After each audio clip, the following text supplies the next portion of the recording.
এই অসমত এই ৰাজনীতি কৰি আহিছে প্ৰতিটো দলেই প্ৰতিখন চৰকাৰে, আৰু সেই কাৰণে প্ৰতিখন চৰকাৰৰ লগত দৰম মৰম কৰি যিসকলে কেৱল নিজৰ কথা ভাবে সেই জনগোষ্ঠীয় লোকসকলক আমি কৈছো আৰু নহব, আৰু নকৰিব, এইবোৰ পৰিত্যাগ কৰক, বাদ দিয়ক।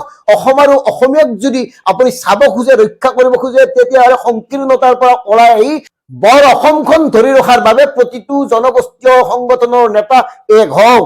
আৰু এটা কথা মন কৰিব ৰাইজ, এইখন চৰকাৰে যি ধৰণে মিয়া মুছলমানক লৈ ৰাজনীতি কৰি আহিছে, এই মিয়াসকলৰ বিৰুদ্ধে আমি কৈ আহিছো, যিসকল অবৈধ মিয়া, যিসকল অবৈধ মুছলমান, তেওঁলোককো তাৎক্ষণিকভাৱে বহিষ্কাৰ কৰিব লাগে, এৰি দিব লাগে। যদিও এই মিয়াসকলে ইয়াত কেৱল কাম কৰি খায়, তাৰ বিপৰীতে এই অনা অসমীয়া কিছুমানে মালিক হবলৈ চেষ্টা কৰি আছে অসমখনৰ সাধাৰণ জনতাক চাকৰৰ দৰে ব্যৱহাৰ কৰি আছে।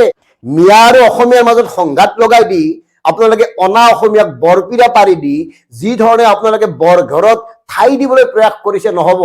বহুত হৈ গ'ল। কাৰ্বি আংলঙে প্ৰমাণ কৰি দিলে কি হবলৈ গৈ আছে অনাগত সময়ত। গতিকে আৰু নহব।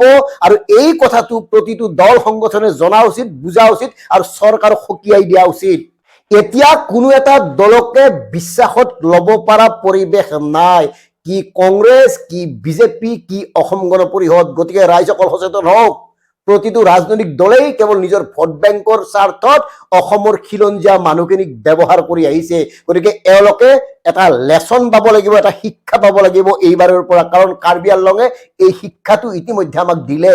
গতিকে আঁচনিৰ নামত 1250 টকাৰ নামত দৌৰা দৌৰি নকৰি কেইটামান টকাৰ লগত জাতিটোক বিক্ৰী কৰাৰ যি মানসিকতা গঢ়ি উঠিছে, পৰিত্যাগ কৰক।